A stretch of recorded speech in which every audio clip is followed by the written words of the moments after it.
Our concentration this morning is going to be on the thyroid gland. Okay. So as I said earlier, when you think of the thyroid gland, I want you to think of energy, metabolism. Okay. So the thyroid gland secretes 3 hormones, and these hormones are T3, T4, and calcitonin.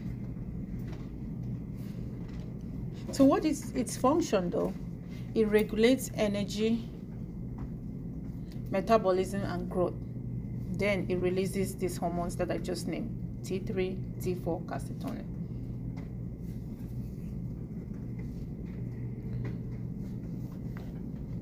So the T3 and T4 is going to influence how the body uses energy and processes nutrients. So like the food you eat is T3 and T4. Okay, it's going to influence how the body is going to process the food we eat, the nutrients we get.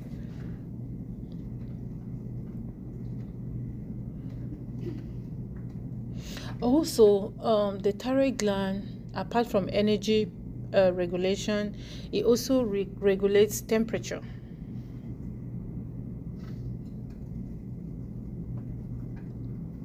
So it's this gland that will affect, or how can I put it, the body's ability to produce heat.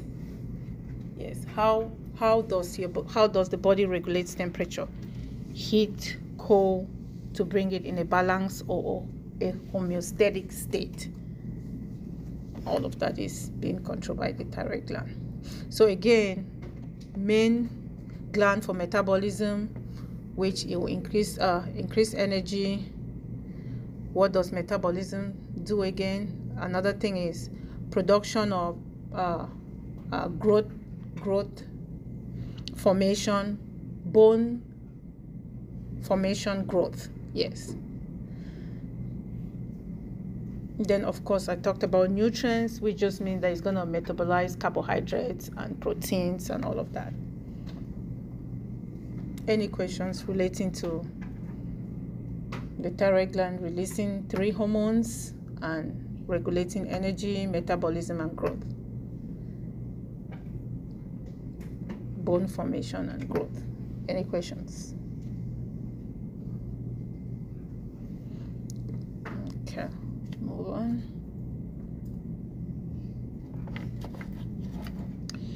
Now, before we do the negative feedback, so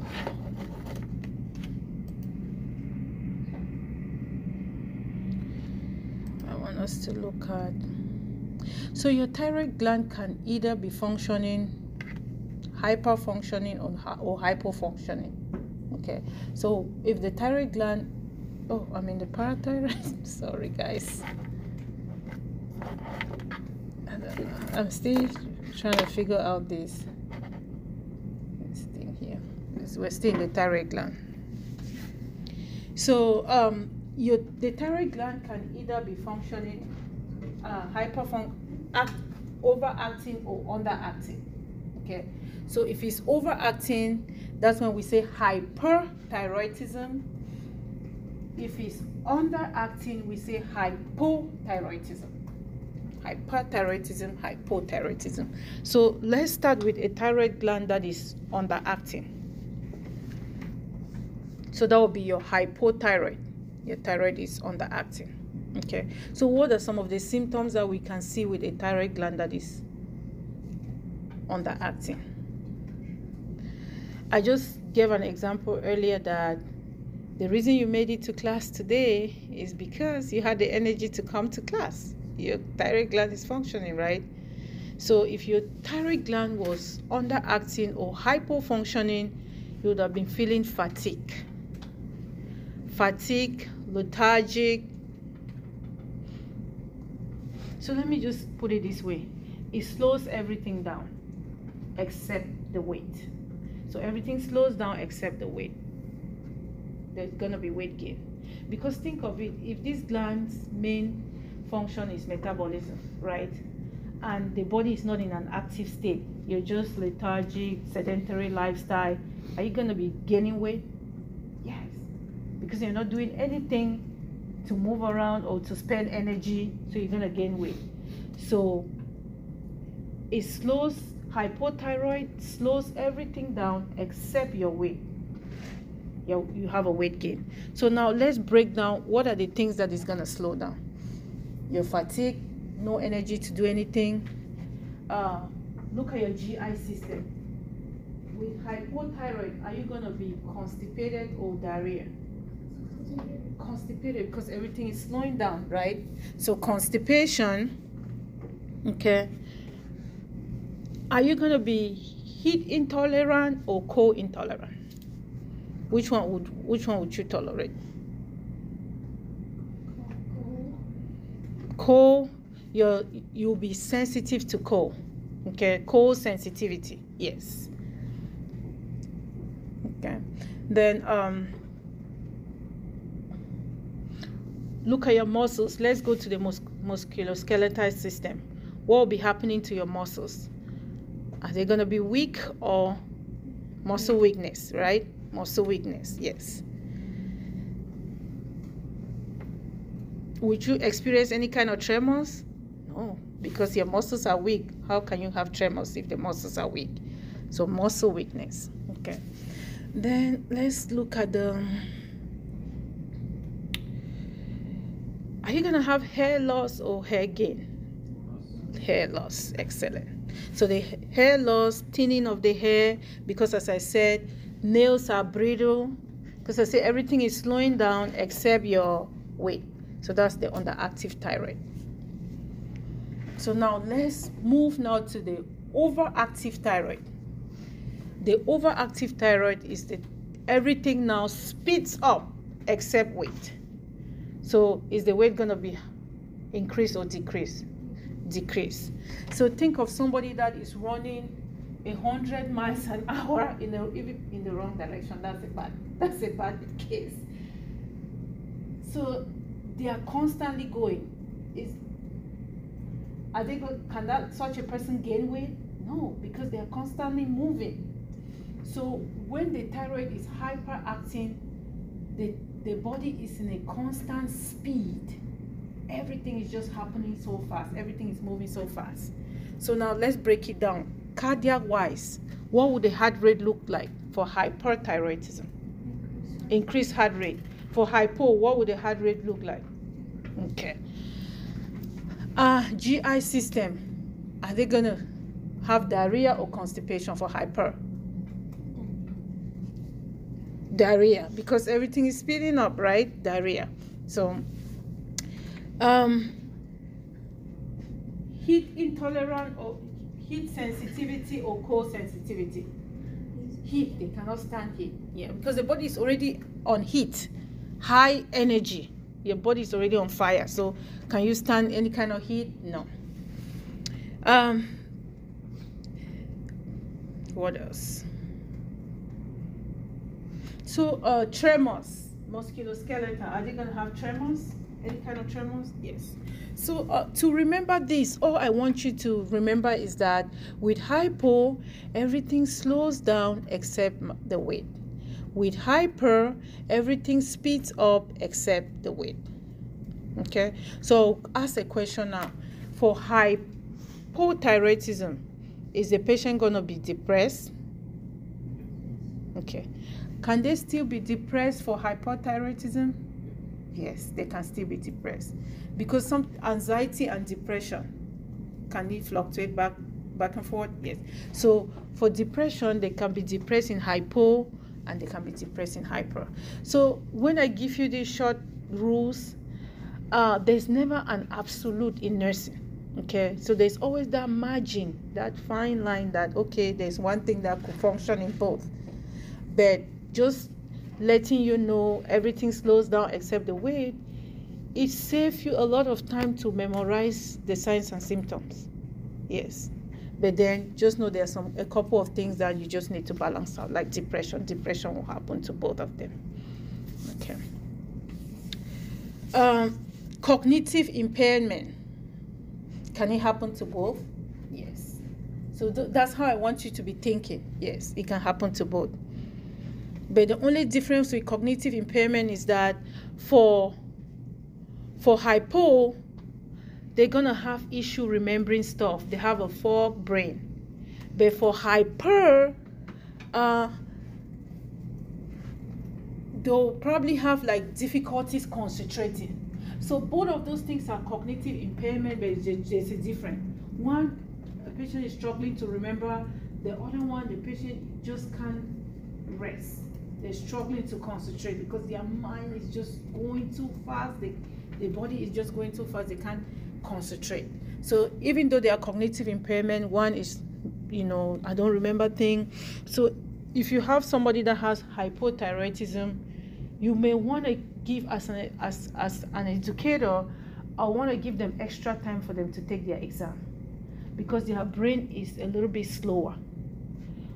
They process things a little bit in a slow rate. So if everybody's taking the exam for 2 hours, I'll give them 3 hours.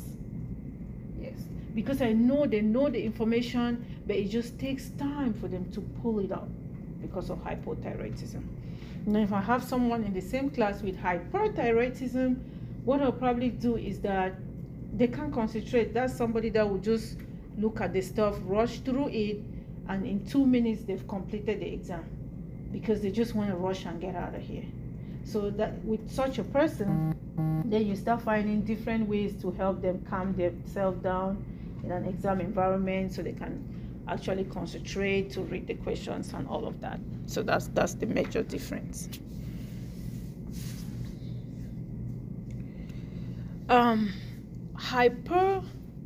So we said that hyperthyroidism over active thyroid.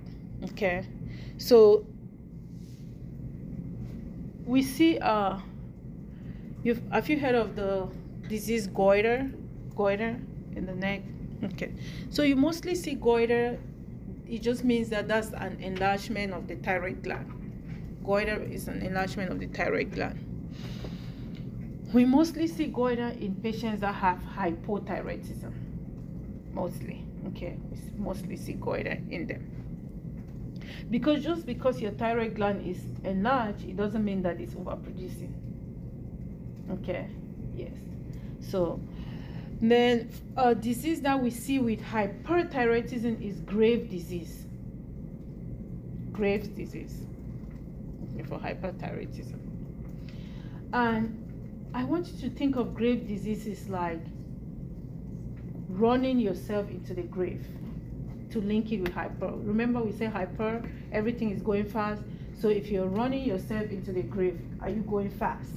Yes. So Graves' disease, hyperthyroidism.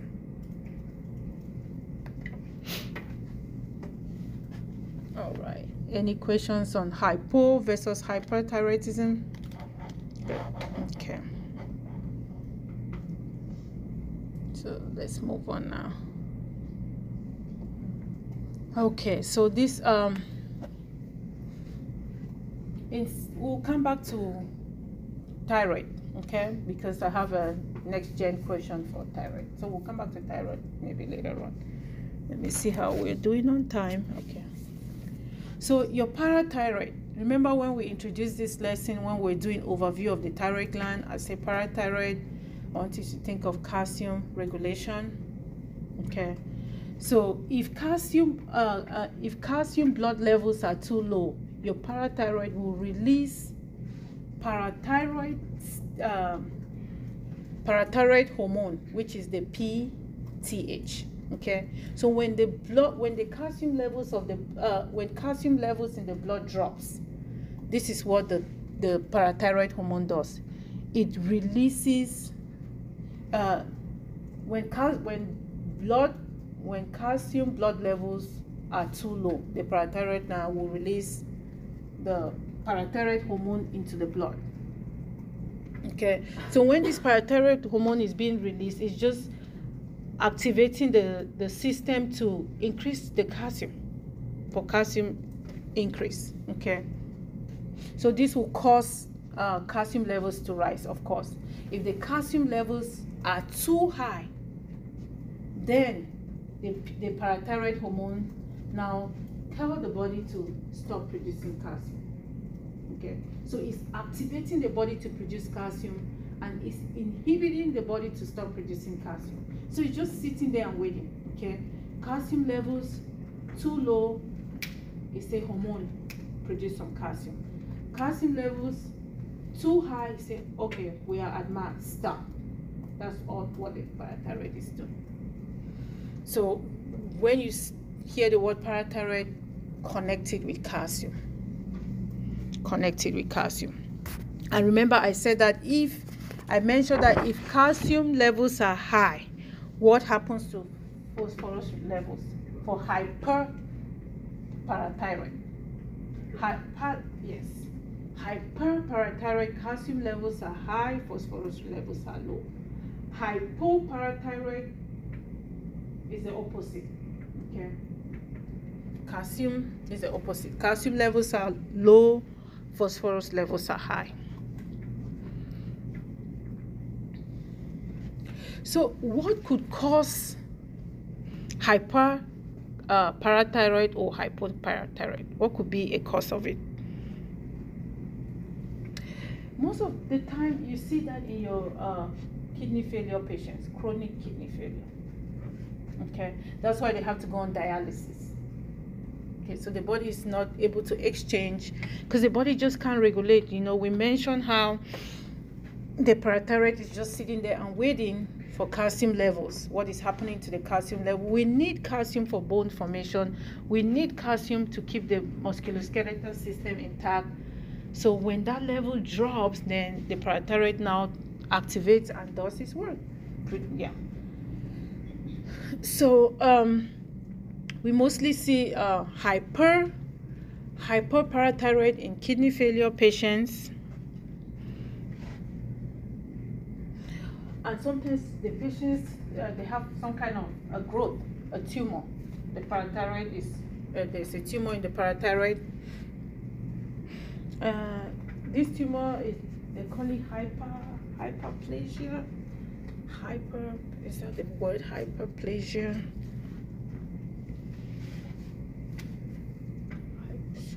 This is tumor of the thyroid. You can look it up, yeah. The tumor of the thyroid gland. Because of hyperparathyroid. Hyperparathyroid, rather, not thyroid, hyperparathyroid.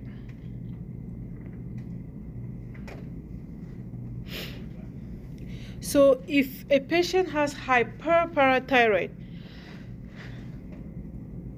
which means that the calcium levels are high, the phosphorus levels are low.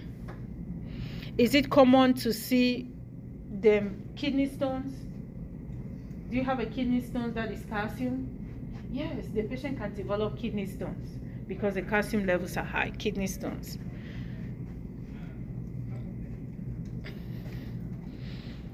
Can they have some kind of skeletal pain in the bones? Yes, because the calcium levels are too high in the bones. For GI system, nausea, vomiting, anorexia. What is anorexia? For GI system, you have nausea, vomiting, anorexia. What's anorexia? They're not hungry. Yes, lack of appetite. Okay. Weight loss, anorexia. Yeah. Hyperparathyroid, we still need constipation. Then for the mental status, they'll probably have some, when the calcium levels are high in the blood, the patient is confused. Confusion. Parathyroids, when the calcium levels are high, it brings confusion.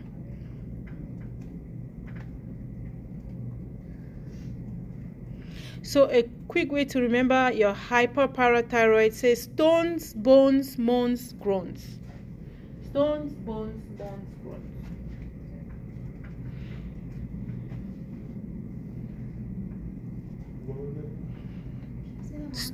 groans. Stones for kidney stones, bones, skeletal pain, muscle pain, bone pain, moans. If you're having abdominal constipation, can you moan? Yes. Stone, groans. I don't know. This is crazy. Stone, groans, moans.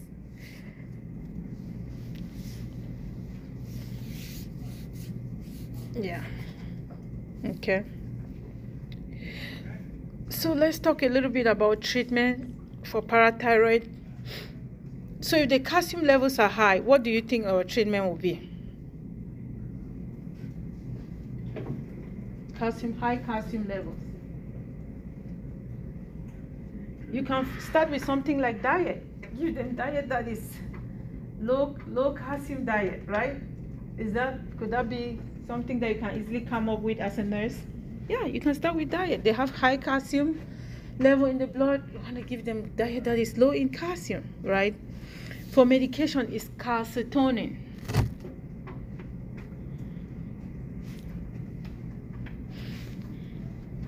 Calcitonin. Let's spell that. Calcitonin.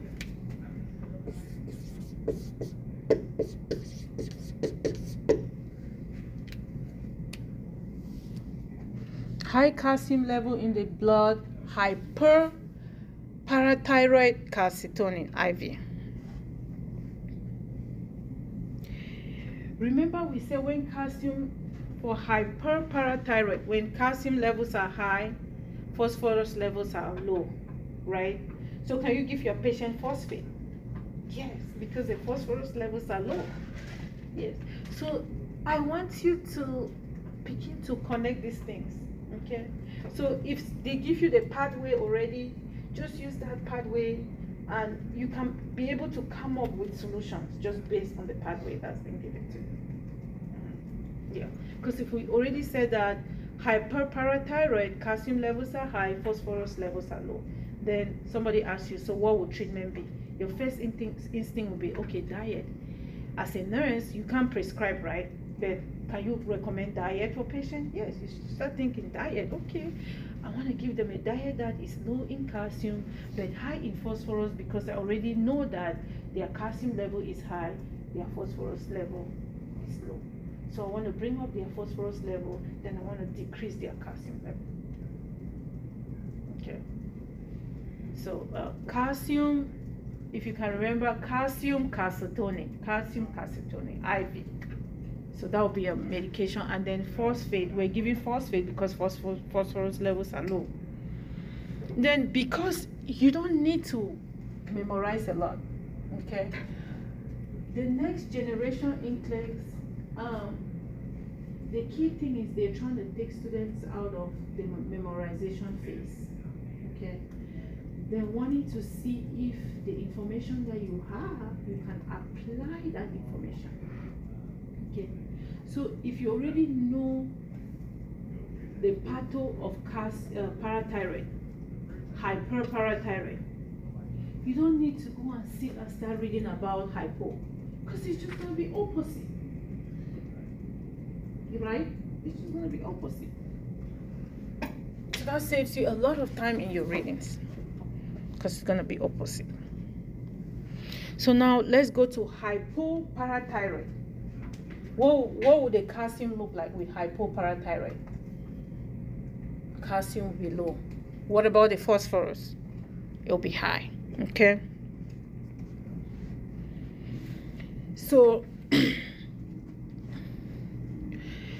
one of the reasons that a patient can have hypoparathyroid could be that the patient had a tumor, and we said the tumor for the parathyroid is hyperplasia, right? A tumor, right? And they removed the parathyroid. Okay, so patient was having hyperparathyroid. They tried calcitonin, which is medication, and it did not work. So they have to come up with another option, right? And the physician says, okay, we're gonna just remove the parathyroid. So they remove the parathyroid. If somebody was in the hyper state and then you remove what is causing the hyper, can they flip now and go into the hypo state? Yes. So one of the causes of hypoparathyroid is because they've done parathyroidectomy. The parathyroid gland has been removed. So parathyroidectomy could be one of the causes of hypoparathyroid. Okay.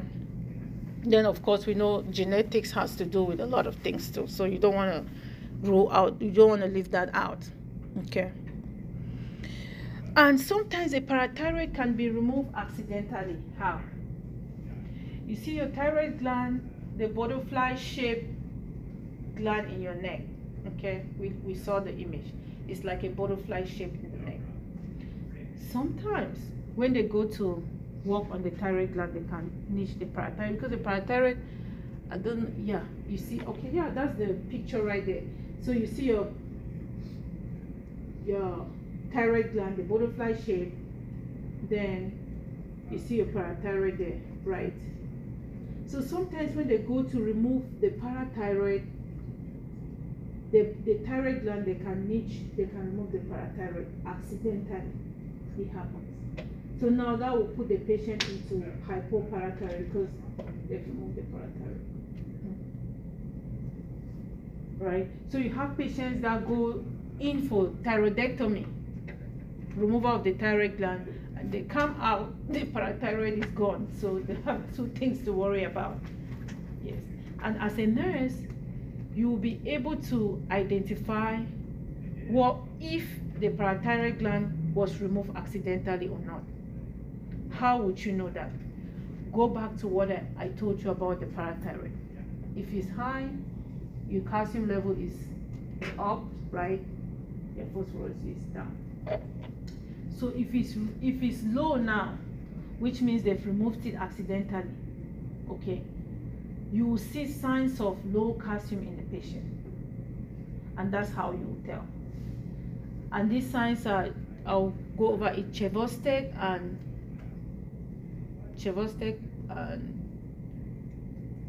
tetany. Yes. Yeah. Somebody look it up. Tetany. Is tetany low calcium? Look it up. Tetany. Tetany.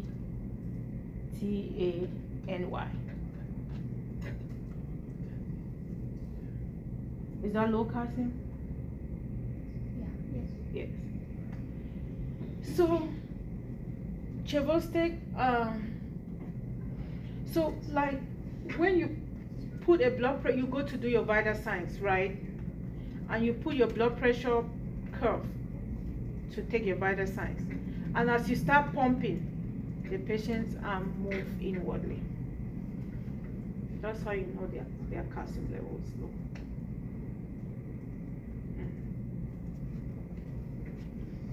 Yeah, of course, you can see some of the signs and symptoms too of low calcium.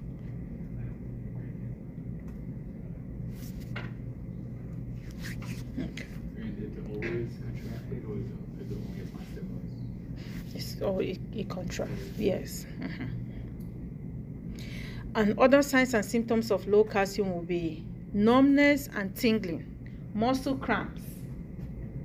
So a patient is having muscle cramps. Whenever a patient tells you that they have muscle cramps, you just start thinking of electrolytes. There's an electrolyte depletion going on. It could be calcium, it could be potassium, but there's something wrong with the electrolyte. That's why your muscles are not supposed to cramp. That's why their muscles are cramping. Okay, so you have tingling, sensation, muscle cramps. This is when the calcium level is low. So a patient went for, we just said that sometimes patients will have hypoparathyroid because the parathyroid was removed accidentally. And how would you know that? By seeing the signs and symptoms that your patient is manifesting. So you have your post-op patient and they start complaining of tingling sensation. They start telling you they have muscle cramp. As a nurse, start thinking of like, let's do calcium level. You know, you want to draw blood. What's the calcium level like? Because that's how you're going to confirm that the parathyroid was removed. Okay. What are some other symptoms? Blood pressure. They'll have hypotension. I said earlier that for hyperparathyroid, you mostly see it with kidney failure patients. Okay. Typically for kidney failure patients, is their blood pressure up or down? Kidney failure, up. Okay. There is a hormone in the kidney called renin that is responsible for blood pressure regulation. And if a patient is in kidney failure, something is happening to that hormone, it's not working. So the blood pressure will be up because the blood pressure cannot be regulated. Okay. So the blood pressure goes up with hyperparathyroid. With hypoparathyroid, the blood pressure drops. So your vital signs will be another way to know that the patient is suffering from hypoparathyroid or something happened during a surgery that was related to the thyroid gland. So vital signs, hypotension. And mental-wise, the patient is irritable, anxiety. Okay, they'll have anxiety, they'll be restlessness, anxiety.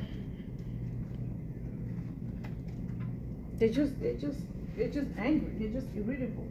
They can't help it, just irritable.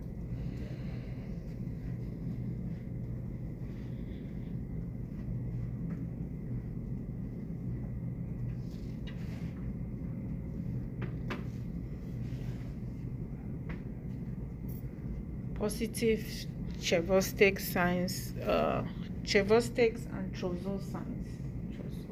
Trousseau, can I spell Trousseau? T, Trousseau, positive Trousseau sound, TROUSSEAU,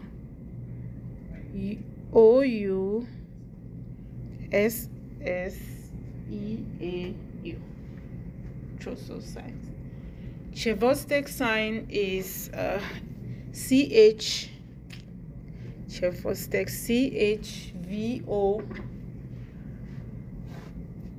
CHVOSTEK,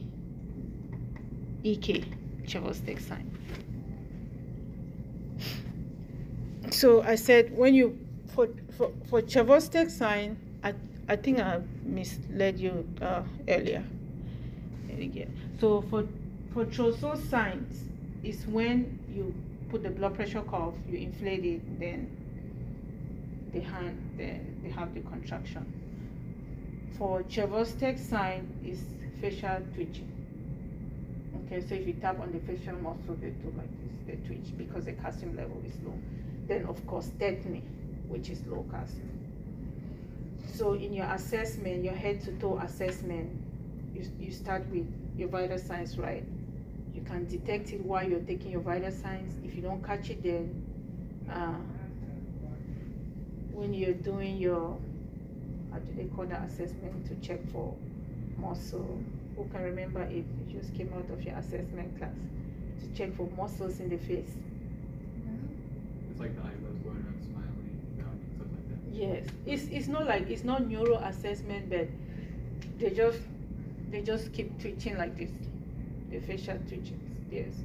Then of course they will tell you numbness, tingling sensation. Most from my experience, my patients have had tingling sensations and muscle spasms.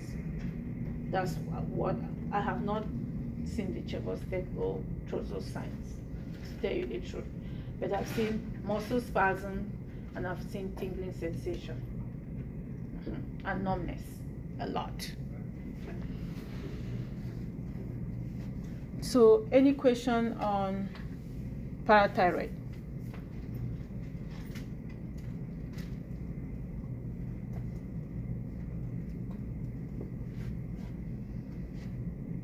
Okay.